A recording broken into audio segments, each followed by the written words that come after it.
Is President Trump on the verge of victory? He thinks so, and tonight he's making that promise that if passed, Americans will see savings within weeks.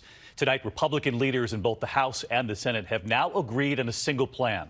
President Trump making what the White House called his closing argument today. This evening, what does this mean for the middle class versus wealthier Americans? And what does it do to the deficit? And will it pass? ABC's Mary Bruce leading us off. At the White House today, Republicans proclaimed they're on the verge of a big win on tax reform. The president with a Christmas promise. We want to give you, the American people, a giant tax cut for Christmas. And when I say giant, I mean giant. But back on the Hill, protests.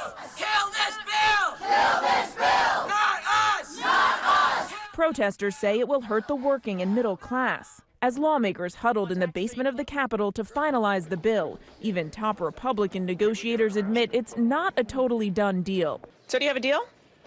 Well, it's going forward. Very positive. It feels very close to an agreement. So. Even the president is cautious. I mean, we are so close right now, so close. In fact, almost, I don't want to talk about it. Maybe we shouldn't talk about it.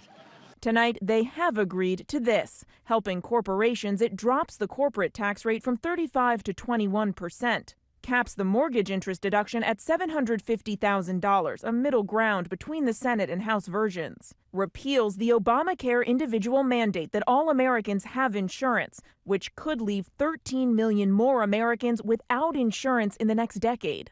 And to help the wealthy, it lowers the top individual tax rate from 39 down to 37%. How does that help middle-class Americans? This bill is going to lower the tax burden on working families, on middle-income families, and it's going to generate tremendous economic growth. But what about the deficit? It's still unclear how much this will ultimately cost. A new analysis predicts it could add more than $1.5 trillion to the nation's debt. And a previous analysis of the Senate version said Americans making $75,000 or less will pay more over the next 10 years.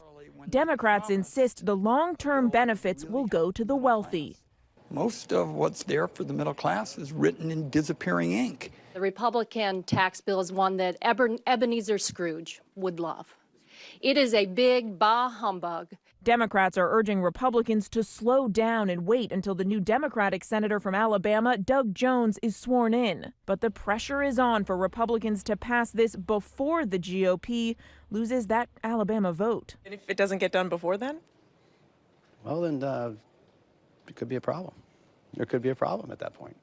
Mary Bruce with us live on the Hill tonight. We heard the president today promise that if he has the bill by Christmas, Mary, that Americans will see lower taxes and bigger paychecks by February. Is that true?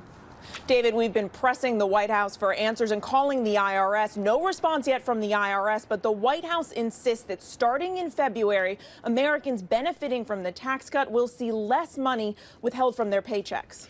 And real quick, Mary, Democratic leaders today pushing for Congress to wait for a tax vote until Doug Jones, the Democrat who won in Alabama last night, is sworn in the Senate, but that's not likely to happen.